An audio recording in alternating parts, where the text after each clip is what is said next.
इस लेक्चर में हम कवर करने वाले हैं एक्सरसाइज 1.1 के क्वेश्चंस को। तो एक एक करके क्वेश्चंस को स्टार्ट कर लेते हैं। यहाँ पर हमारे पास फर्स्ट क्वेश्चन दिया गया है, use Euclid's division algorithm to find out the HCF of. अब यहाँ पर 3 हमें क्वेश्चन दिए गए हैं, फर्स्ट के अंदर 3 पार्ट्स दे दिए हैं। अब फर्स्ट पार्ट में हमें क्या क्वेश्चन दिया गया है, हमें कहा गया है कि एचसीएफ निकालना है हमें 135 और 225 का। तो निकाल लेते हैं एचसीएफ हम।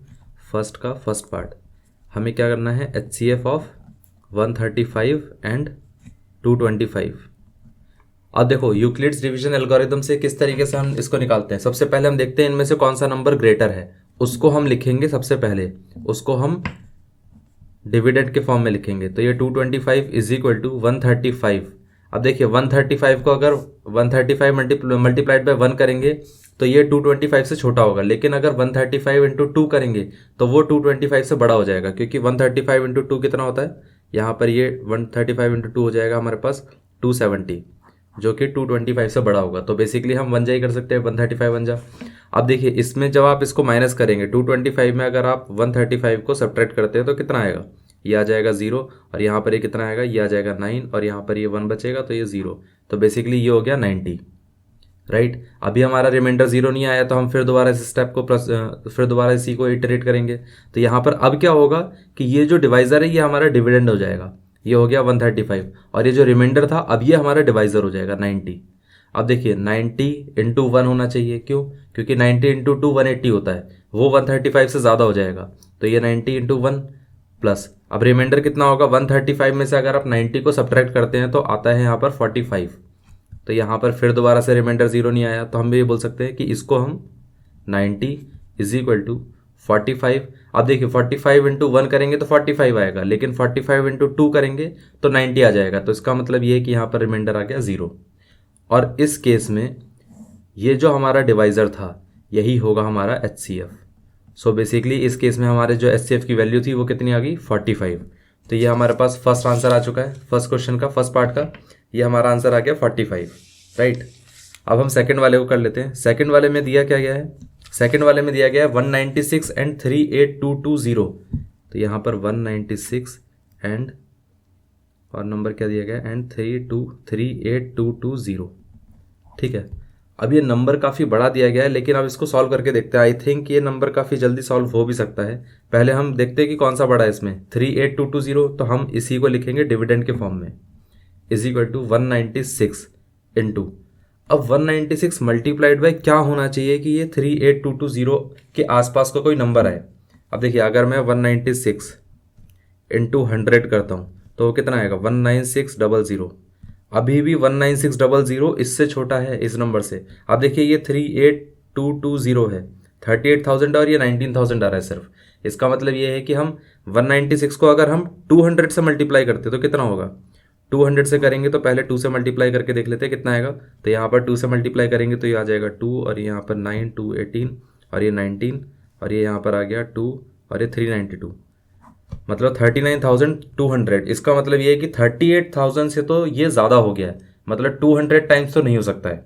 अब 200 टाइम्स से थोड़ा सा कम करके देखते हैं। सपोज हमारे पास 196 इंटू, अगर हम 196 लेते हैं, एक सेकेंड में यहाँ पर कर लेता हूँ।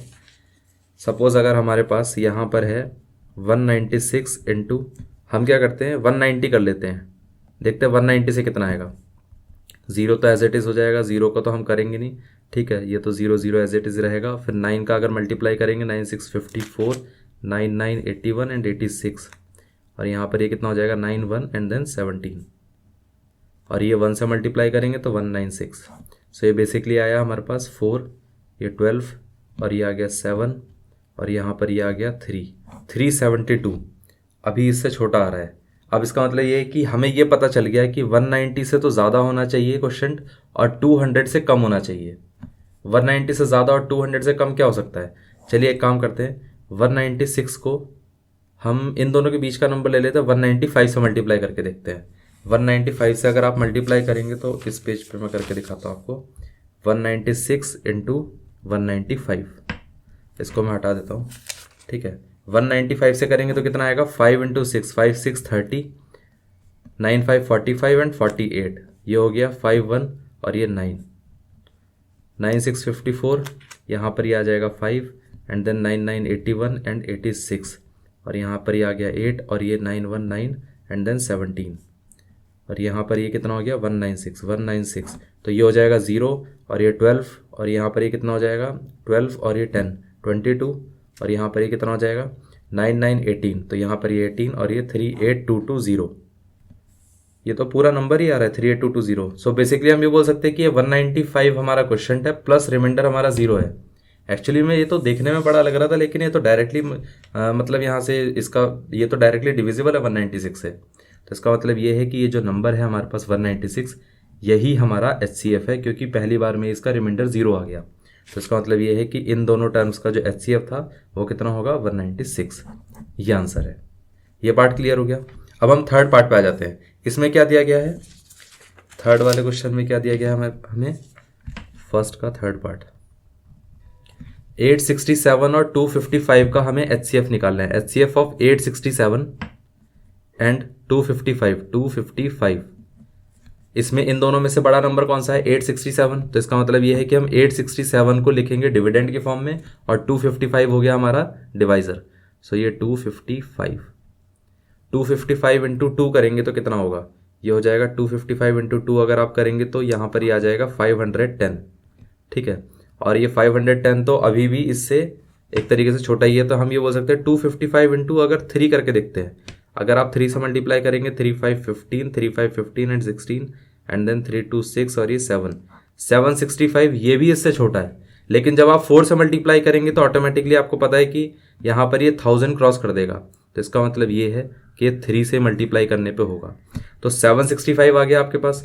अब देखिए 867 में अगर मैं 765 को सब्ट्रैक्ट करता हूँ तो ये कितना आएगा 2, ये हो गया 0 और ये हो गया 1, तो यहाँ पर रिमाइंडर आ गया 102, ठीक है।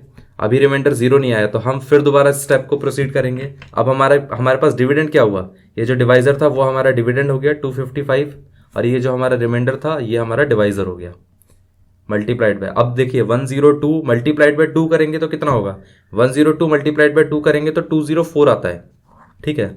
102 मल्टीप्लाइड बाय 3 करेंगे तो 300 क्रॉस कर जाएगा, तो इसका मतलब ये हम 2 से मल्टीप्लाई कर सकते हैं। 204 को अगर आप 255 में से सब्ट्रैक्ट करते हैं तो कितना आता है, तो यहाँ पर आप देखेंगे कि ये आएगा 51। अब यहाँ पर फिर दोबारा से ये हमारा जो है पार्ट 102 इसको हम ले लेंगे, और ये हमारा जो रिमाइंडर था पहले अब वो हमारा डिवाइजर हो गया। 51 इंटू 2 करेंगे तो अपने आप ही 102 आ जाएगा प्लस 0, तो इसका मतलब ये है कि ये स्टेप में लास्ट स्टेप में हमारा रिमाइंडर 0 आया, तो ये जो हमारा डिवाइजर था यही है हमारा HCF of 867 and 255 is nothing but 51। ये आ गया आंसर हमारा, ठीक है। इस तरीके से हम क्वेश्चंस को सॉल्व करते चले जाएंगे। तो ये हमारा फर्स्ट क्वेश्चन तो पूरा सॉल्व हो गया, फर्स्ट के तीनों पार्ट सॉल्व हो गए हैं। अब हम आ जाते हैं अपने सेकंड क्वेश्चन पे।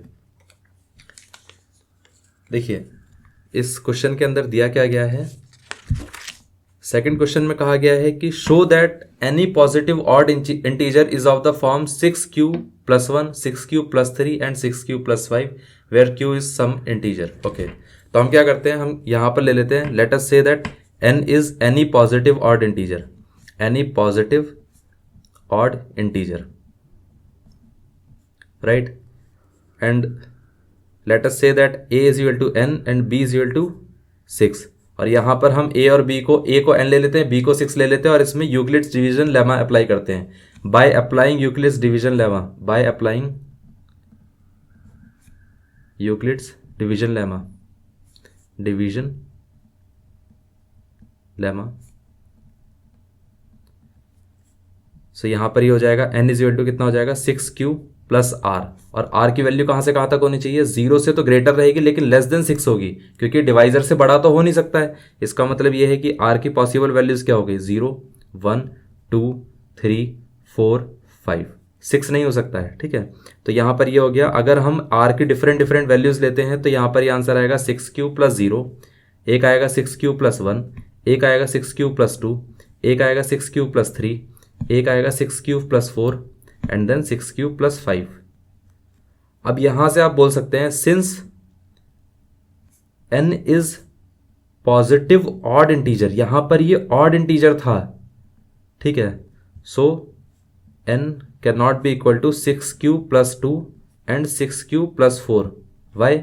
क्योंकि ये दोनों टर्म्स में 2 कॉमन आ सकता है, इसमें भी 2 कॉमन आएगा और इसमें भी 2 कॉमन आ सकता है, मतलब these 2 terms are divisible by 2। तो मतलब ये दोनों टर्म्स डिविजिबल बाय 2 हैं। तो बचा क्या, मतलब आप इसको स्टेटमेंट में लिख दीजिएगा कि किस तरीके से लिखना है। बस आप ये बोलिएगा so n is not equal to this one and that one, और फिर उसके बाद आप लिखिएगा कि 6 + 2 and 6 + 4 are not divisible by 2। फिर फाइनली आंसर क्या आएगा, अच्छा हाँ 6 + 2 ही नहीं, 6 भी, ये भी तो 2 से डिविजिबल है, ये भी नहीं इसमें आएगा। तो बचा कितना हमारे पास, तो n की वैल्यू पॉसिबल क्या हो सकती है, so the value of n can be 6 + 1 and then 6 + 3 and then 6 + 5। Although ये हमें देख के भी ऑब्जर्वेशन आ जाती है कि भाई यहाँ पर ही 6 + 1, 6 + 3 और 6 + 5 के फॉर्म में ही रहेगा। लेकिन अगर हमें इसको पूरे क्वेश्चन को करना है तो प्रोसेस ही होना चाहिए कि किस तरीके से हम स्टार्ट करेंगे, फिर एक एक करके हम प्रोसीजर को किस तरीके से अप्लाई करते जाएंगे और यहाँ पर आंसर निकालेंगे। ये पार्ट क्लियर हो गया। तो सेकंड वाला क्वेश्चन ज़्यादा टफ नहीं था और बहुत मतलब जल्दी हो जाता है क्वेश्चन। हम थर्ड वाला क्वेश्चन देखते हैं। थर्ड वाले क्वेश्चन में थोड़ा सा शायद इंटरेस्टिंग चीज़ दी गई है। अब इस थर्ड वाले क्वेश्चन में दिया गया है an army contingent of 616 members is to march behind an army band of 32 members in a parade. The 2 groups are to be march in the same number of columns in which they can march. पहले मैं आपको ये question समझा देता हूँ, इसका meaning क्या है क्वेश्चन का। इसमें कहा गया है कि हमारे पास 616 मेंबर्स हैं आर्मी के जो मार्चिंग करेंगे, ठीक है। अब मार्च करने के लिए क्या होता है कि हमारे पास एक बैंड भी होना चाहिए, आर्मी का बैंड जो होता है, जो सिर्फ और सिर्फ इनको गाइड करता है एक तरीके से। और साथ में वो जो आर्मी का बैंड आपने देखा होगा ना कि जब भी कोई मार्चिंग होती है तो आगे बैंड जो बजा रहे होते हैं और उस तरीके से उसको फिर वो आर्मी को लीड करते जाते हैं। तो आर्मी का जो बैंड है उसमें सिर्फ 32 मेंबर्स हैं, ठीक है। अब इससे हमें क्या करना है कि आर्मी के लिए कुछ कॉलम्स क्रिएट करने हैं, जिस वो कॉलम्स में वो उन कॉलम्स में मार्चिंग करें। अब देखिए, कहने को तो ये भी हो सकता है कि मैं यहाँ पर सिर्फ और सिर्फ अगर मैं कहूँ कि मैं सिर्फ फर्स्ट कॉलम बनाता हूँ और एक सेकंड कॉलम बनाता हूँ, 2 कॉलम में डिवाइड कर देता हूँ इन दोनों को। यहाँ पर 16 बैंड आएंगे और इधर 16 बैंड, और इन 16 बैंड के पीछे जो होंगे ये इसके आधे मेंबर्स कितना हो जाएंगे, आई थिंक ये 308। तो इसके पीछे 308 मेंबर्स होंगे और इसके पीछे भी हमारे पास 308 मेंबर्स होंगे। पॉसिबल तो है ये, ठीक है, क्योंकि 2 ग्रुप में भी डिवाइड कर सकते हो आप। और मैं कहूँ कि भाई मैं 2 ग्रुप में डिवाइड नहीं कर रहा हूँ, मैं तो इसको डिवाइड करना चाह रहा हूँ 4 कॉलम्स में, 2 कॉलम्स में नहीं 4 कॉलम्स में, ये 4 कॉलम्स में, ठीक है। और 32 को अगर मैं 4 से डिवाइड करूंगा तो ये 8 हो जाएगा, 8 8 8। और इसको अगर मैं 4 से डिवाइड करूंगा तो ये कितना आएगा, अगर हम 616 को 4 से डिवाइड करेंगे तो आई थिंक ये 4 से डिवाइड करेंगे तो ये 6 4 1 4 5 एंड देन 4 4 154। तो ये यहाँ पर 154 मेंबर्स आर्मी के रहेंगे पीछे जो मार्च करेंगे इन्हीं के साथ साथ। तो आप देख रहे हैं कि ये भी कॉलम पॉसिबल है, ये भी पॉसिबल है। क्यों पॉसिबल है ये दोनों टाइप के अरेंजमेंट्स, क्योंकि देखिए 2 भी इन दोनों का फैक्टर है, इन दोनों नंबर्स का, और साथ में 4 भी इन दोनों नंबर्स का कॉमन फैक्टर है, इन दोनों का कॉमन फैक्टर है। लेकिन वो ये नहीं कह रहा है कि 2 कॉलम्स बनाइए या 4 कॉलम्स बनाइए, वो कह रहा है कुछ भी कॉलम बन सकते हैं, आपके 2 भी बन सकते हैं, 4 भी बन सकते हैं। हमें तो आप ये बताइए कि इन दोनों में हाईएस्ट नंबर क्या होना चाहिए। देखिए यहाँ पर क्या बोला गया है, the 2 groups sense columns in which they can march. यहाँ पर पूछा गया है कि हाईएस्ट नंबर क्या होना चाहिए इसका, मेंबर का, परेड का, मतलब ये कॉलम्स का हाईएस्ट नंबर क्या होना चाहिए इस जिसमें ये ग्रुप्स मार्च कर पाए, ठीक है। अब ये मार्चिंग के लिए आपको हाईएस्ट नंबर चाहिए, हाईएस्ट कॉलम कितने हो सकते हैं देखते हैं। अब हाईएस्ट कॉलम निकालने के लिए करना क्या है, जितने भी इनमें कॉमन फैक्टर्स आ रहे हैं उसका हाईएस्ट नंबर आप निकाल लीजिए। कॉमन फैक्टर्स का जो हाईएस्ट नंबर होगा वही हमारा आंसर होगा। तो यहाँ पर बेसिकली कहा गया है कि HCF निकालिए 616 का और 32 का, वहीं से आपका आंसर आ जाएगा। तो इनडायरेक्टली ये क्वेश्चन पूछा गया है और कुछ नहीं। अब आप इसका अगर HCF निकालने जाएंगे तो कितना आएगा, HCF यहाँ पर निकाल के देखते हैं। ऑल्दो ये थोड़ा सा मैसी हो गया लेकिन ठीक है, चलिए यहीं से निकाल लेते हैं। 616 इज इक्वल टू 32 इंटू 32 को अगर हम मल्टीप्लाई करेंगे 6 से मल्टीप्लाई करेंगे, 32 को आई थिंक 10 से मल्टीप्लाई करेंगे तो भी ये इससे छोटा ही रहेगा। 32 को अगर हम 20 से मल्टीप्लाई करके देखते हैं तो कितना आएगा, 640 तो खैर इससे बड़ा हो जाएगा। अगर हम 32 को 18 से मल्टीप्लाई करके देखते हैं तो कितना आता है, 32 मल्टीप्लाइड बाई 18। तो यहाँ पर ये 8 2 16 और ये 8 3 24 256 और ये यहाँ पर ये 3 2, ये आ गया 6 और ये आ गया 7 और ये आ गया कितना 5 576 576 तो इससे छोटा हो जाएगा। आई थिंक 32 को 19 से मल्टीप्लाई करके देखते हैं। तो ये 9 2 18 और ये 9 3 27 28 और यहाँ पर ये 32। तो ये हो गया 8, ये हो गया 0 and then this one is 608। So basically ये 608 बिल्कुल परफेक्ट नंबर है। यहाँ पर अगर हम इसको 19 हमारा क्वेश्चन आता है तो हमारा रिमाइंडर कितना आएगा। आप देखिए 616 में से अगर आप 608 को सब्ट्रैक्ट करेंगे तो कितना होगा। तो यहाँ पर ये बचेगा हमारे पास 8, तो रिमाइंडर हो गया 8। अब यहाँ पर रिमाइंडर 0 तो आया नहीं, तो हम इसको फर्दर सॉल्व करेंगे। तो अब हमारे पास यहाँ पर डिविडेंड हो गया 32 और डिवाइजर हो गया हमारे पास 8। क्वेश्चन कितना होगा, 4 8 जा 32 होता है, तो हम ये बोल सकते हैं क्वेश्चन 4 हो गया और यहाँ पर रिमाइंडर 0 हो गया। तो इस केस में हमारा रिमाइंडर 0 आ चुका है। जैसे रिमाइंडर 0 आएगा तो आप बता सकते हैं कि ये हमारा HCF है। तो HCF की वैल्यू कितनी हो गई, 8। इसका मतलब मैक्सिमम 8 कॉलम्स ही पॉसिबल हो सकते हैं आर्मी के। 8 कॉलम्स में ही अगर आप आर्मी मार्च करेगी तो इजीली मार्च कर सकती है।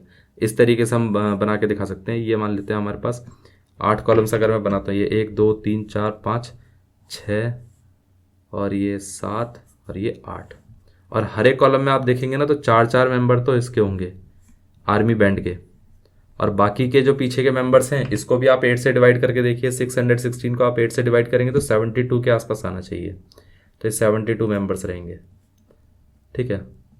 72 मेंबर्स इनके पीछे पीछे मार्च करते हुए जाएंगे। ये है, ये मैक्सिमम कॉलम पॉसिबल हो सकता है। इसके अलावा इससे ज़्यादा मैक्सिमम कॉलम पॉसिबल नहीं हो सकता है, क्योंकि इससे ज़्यादा बड़ा इन दोनों के बीच में कोई कॉमन फैक्टर नहीं है। तो ये भी चीज़ है कि इसको हम किस तरीके से अप्लाई करते हैं HCF वाले टर्म्स को, उस टाइप का भी क्वेश्चन यहाँ पर दिया गया है। ये थर्ड क्वेश्चन आपको समझ में आ गया। अब हम आ जाते हैं फोर्थ क्वेश्चन पे। फोर्थ क्वेश्चन में दिया क्या गया है, कहा गया है इसमें कि use Euclid's division lemma to show that the square of any positive integer is either of the form of 3m और 3m+1 for some integers m। यहाँ पर क्वेश्चन के अंदर हमें दे दिया गया कि भाई कोई सा भी नंबर हो, ठीक है, तो हम ये मान लेते हैं let the number be a, ठीक है, या a नहीं मान लेते हैं कि हम n भी ले सकते थे, a भी ले सकते थे, कुछ भी पॉसिबल ले सकते थे।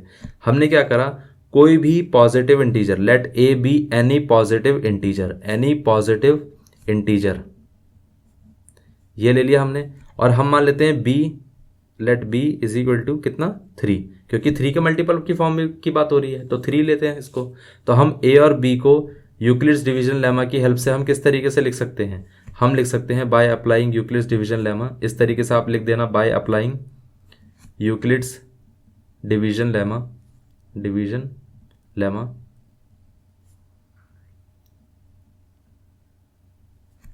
सो हम ये बोल सकते हैं कि a is equal to b q plus r. तो यहाँ पर ये कितना आया, a is equal to 3q plus r, where r is lying between 0 to 3। अब r की मैक्सिमम पॉसिबल वैल्यूज क्या क्या हो सकती हैं, 0 हो सकती है, 1 हो सकती है, 2 हो सकती है, 2 से ज़्यादा नहीं हो सकती है। तो इसका मतलब ये है कि a के 3 पॉसिबल केस हैं। एक तो 3q प्लस 0 वाला होगा, एक a का केस होगा 3q प्लस 1 वाला, और एक a का केस कितना होगा 3q प्लस 2 वाला। तो हम क्या करते हैं, तीनों केसेस में सॉल्व करके देखते हैं कि आंसर क्या आएगा।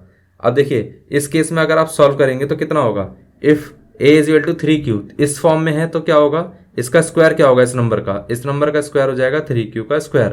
तो इसका मतलब ये है कि a square should be equal to 9q square. अब इसमें देखिए हमें क्या करना है, हमें तो चेक करना है 3 के मल्टीपल के फॉर्म में, लेकिन यहाँ तो 9 का मल्टीपल आ रहा है।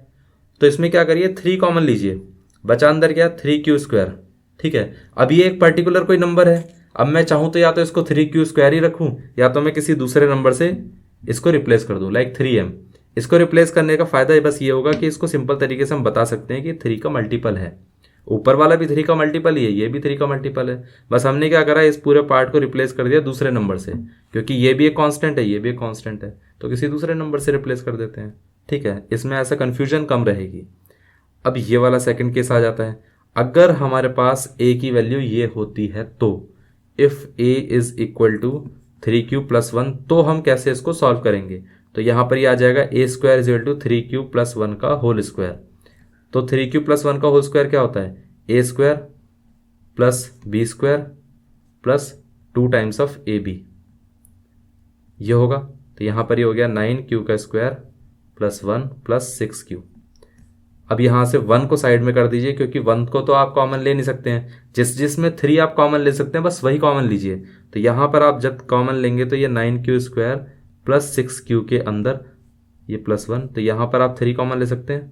तो यहाँ पर ये कितना हो जाएगा, 3 कॉमन लेंगे तो 3q² और ये कितना हो गया, ये हो जाएगा +2, 2q + 1। ठीक है, अब ये आई थिंक इसमें फर्दर अब वीडियो में नहीं आएगा, तो मैं आगे करके दिखा देता हूँ। तो ये हमने जो लिया था ना a² का 3q + 1 का होल स्क्वायर, अब हमने इसको जब सॉल्व कर दिया था तो ओवरऑल कुछ इस तरीके से आया, 3q² + 2q + 1। अब आप इस पूरे नंबर को किसी एक रैंडम नंबर से रिप्लेस कर सकते हैं। तो हम बोल सकते हैं कि भाई ये नंबर जो हमारा है उसको रिप्लेस कर दिया हमने m से +1, तो हमें पता चल गया कि ये भी जो स्क्वायर है वो भी 3m + 1 के फॉर्म में ही आया है। मतलब ये है कि नंबर भी हमने 3q + 1 के फॉर्म में लिया था, आंसर भी उसी मल्टीपल +1 के फॉर्म में ही आया, रिमाइंडर 1 ही आया इसमें। अभी जो थर्ड वाला केस है इसको सॉल्व करके देखते हैं।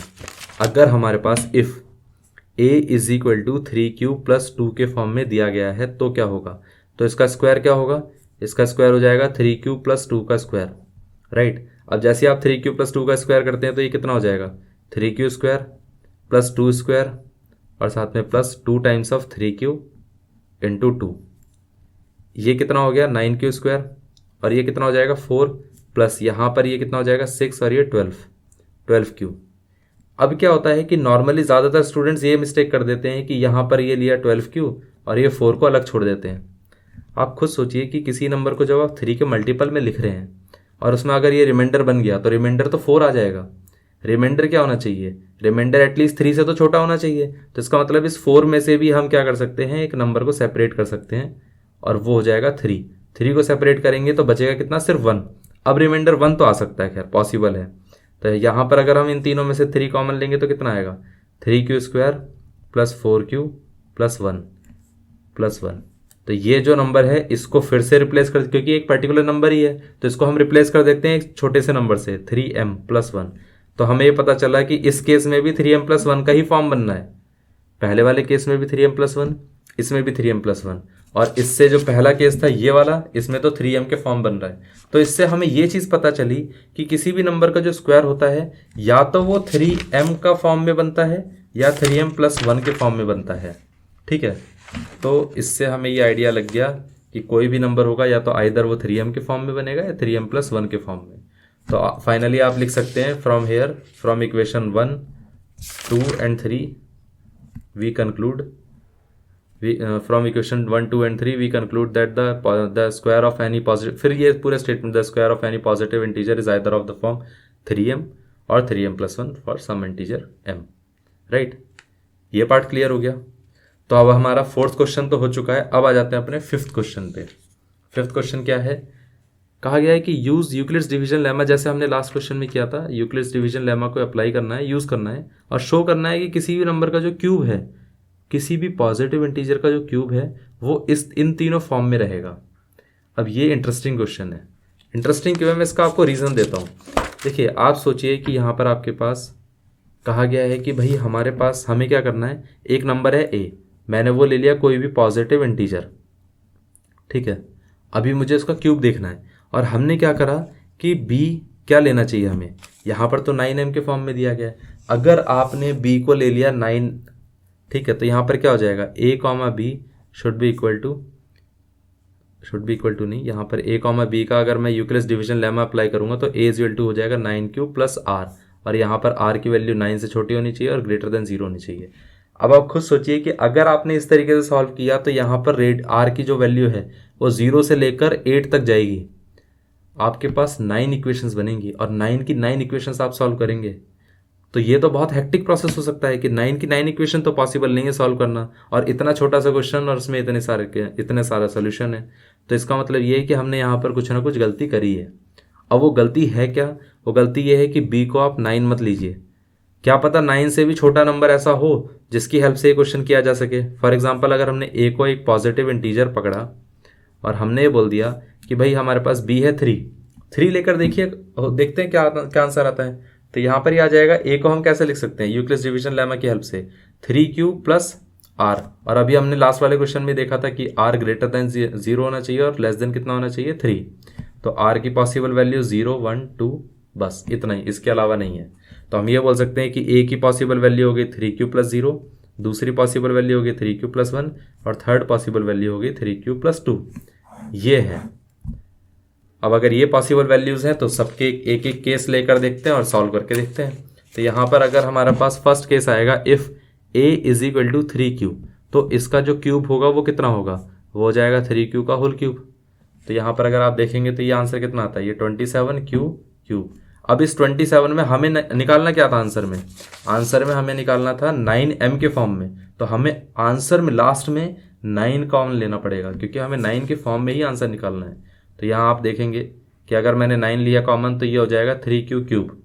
तो अल्टीमेटली ये 9 का मल्टीपल ही आ रहा है। तो इस नंबर की जगह मैं सिर्फ m को रिप्लेस कर देता हूँ, तो मुझे पता चलेगा कि यहाँ पर जो a क्यूब है वो 9 की m के मल्टीपल के फॉर्म में आ रहा है। तो पहली कंडीशन तो हमारी कंप्लीट हो गई है, दिख रहा है कि हाँ 9m के फॉर्म में तो आता ही है।